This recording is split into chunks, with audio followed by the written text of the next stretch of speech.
Hello and welcome to the news where you aren't. Some kind of strange satirical comedy vessel being steered into oblivion. I'm Laura Ingalls. And I'm John Raplock, sharing fascinating accounts of madness which may or may not be true. Coming up tonight, ELO's Jeff Lynne reveals he's excited to be returning to his alien homeworld. A Scottish tourist attempts to sue Megabus. And we reveal leaked recordings of Boris Johnson's Brexit plans. All that and nothing else here on the news where you aren't.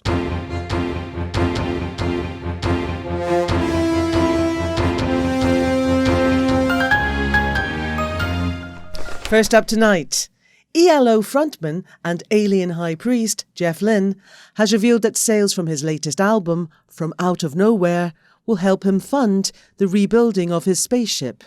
We spoke to Mr. Lynne, who said, "I've had the spaceship out the back garden since the 70s, and I've tried calling the AA a couple of times, but they're not interested because it's not got wheels. So now I just keep it outside and store me bags and patio furniture in it, unless of course we're using it for the album artwork." Mr. Blue Sky Lynne arrived in the UK from Hydra, the fifth moon of Pluton, which we reported recently as being the new location for Donald Trump's Space Hotel's car park. Upon arrival on Earth, Mr. Lynne established the Electric Light Orchestra as a cosmic cry for help to his people to return him home. "That's the only reason there's all that weird high-pitched modulated stuff in me songs, so me people back home on Hydra can understand. Unfortunately, they don't quite understand the broomy accent that I picked up when I landed here." Mr. Lynne has been attempting to get back home for some time now, but is annoyed that the general public still haven't picked up that he's an alien noise master from a planet obsessed with the Beatles and big stupid light displays. "I've not exactly been subtle about being an alien. I mean, my logo's a big piss-off spaceship. I've got the BBC Sound Library's entire sci-fi section in our songs. Don't Bring Me Down was written about the meteor storm that crashed me spaceship in f***ing Birmingham of all f***ing places." Mr. Lynne's revelation that he's an alien has certainly explained why his hair is still the colour it is, despite him being 812, how he's managed to outlive the rest of the travelling Wilburys, not including Bob Dylan, who's also an alien, and why he wears sunglasses indoors. "Yeah, the spaceship rebuilding's going quite well. Soon I'll have sold enough albums to buy a new coat of paint." A Scottish tourist is suing Megabus for their coaches being too warm and smelling of piss.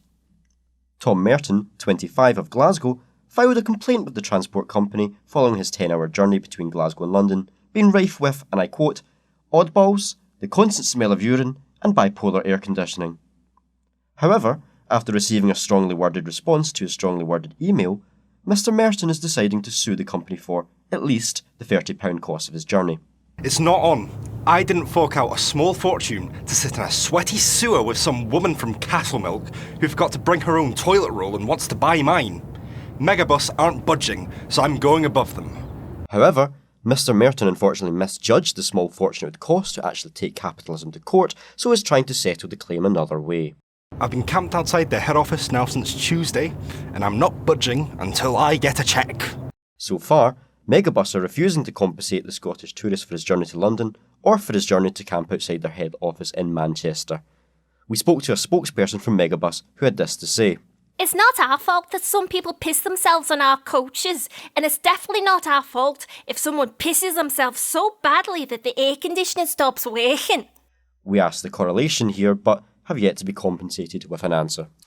Recordings featuring UK Prime Minister and Friendly Potato Boris Johnson outlining his Brexit plans have been leaked. For your convenience, we have edited the clips of Mr. Johnson's plans together. Please note that the clips feature strong, censored and confusing language. Right. Brexit's coming round. Well, what do we need? We need more cocktail sausages. Lots of cocktail sausages. Bunting. Can we annex Scotland? Can we just take their money and not give them any power? We're already doing that, are we? Well, excellent. Can we make Wales any less Welsh, if possible? In fact, can we just move the border so that Wales is really just Swansea and we get Cardiff. Is it possible to build an Eiffel Tower? Not as French, obviously. A big British Eiffel Tower. We'll hang bunting from it. Get Jenkins at the Treasury on that immediately. Priority 1. Waitrose do the best cocktail sausages. Do you think I could be called the all-holy Emperor Boris? Would anyone mind? At least, would you all call me it? The people. The British people. Do we really need them? Democracy. Can we chuck that? Let's deport Jamie Oliver. He's such a Can we annex him then? Annex Jamie Oliver. Just do it. I am your all-holy emperor. Well, if you're going to Waitrose, could you get a little of those dip things as well? You know, the chive ones. Yeah, the scrummy. Annex the Queen. Well, I don't know. Go to Buckingham Palace at night and just move it. Put it in Swansea. Put our Eiffel Tower in its place, right at the end of the Mall. Can we rename the Mall? It confuses the tourists. Oh, I forgot Northern Ireland was ours. Quick, just promise them some power or something. I don't care what. Border control. Let me know what they say. All right, well, annex Northern Ireland. Get Fun Island on the phone and see if they want the North back. I know it doesn't work like that. Well, let's just do it anyway. Is Jamie Oliver gone yet? Can we rename Scotland? North England, maybe. Someone get me some Monster Munch. Why am I still seeing Jamie Oliver? Tell him to bugger off. Where's my Eiffel Tower? Or can we at least do a Blackpool Tower? Why are there so many Australians living in London? Annex Australia. I don't care that we can't or it isn't ours to annex. Just do it. If we can move the Queen to Swansea without her noticing and build a giant maypole, I'm certain that Australia isn't going to be that difficult. Send an apology to Australia and maybe a fruit basket. We're at war with Australia now, are we? Well, excellent. It'll be just like the Ashes, but with guns and less pandering.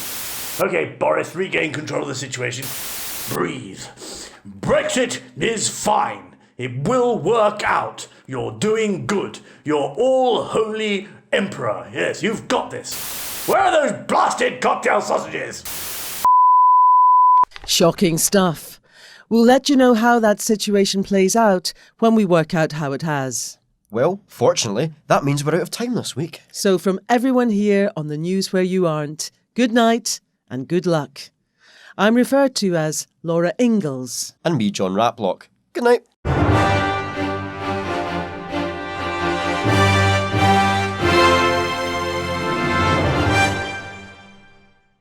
You have been listening to The News Where You Aren't, based on articles published by the Chatty Chimp, written by Eden Luke McIntyre, performed by Julie Duncanson, Eden Luke McIntyre, David Murray and Vivien Taylor, with Tim Marriott as Boris Johnson.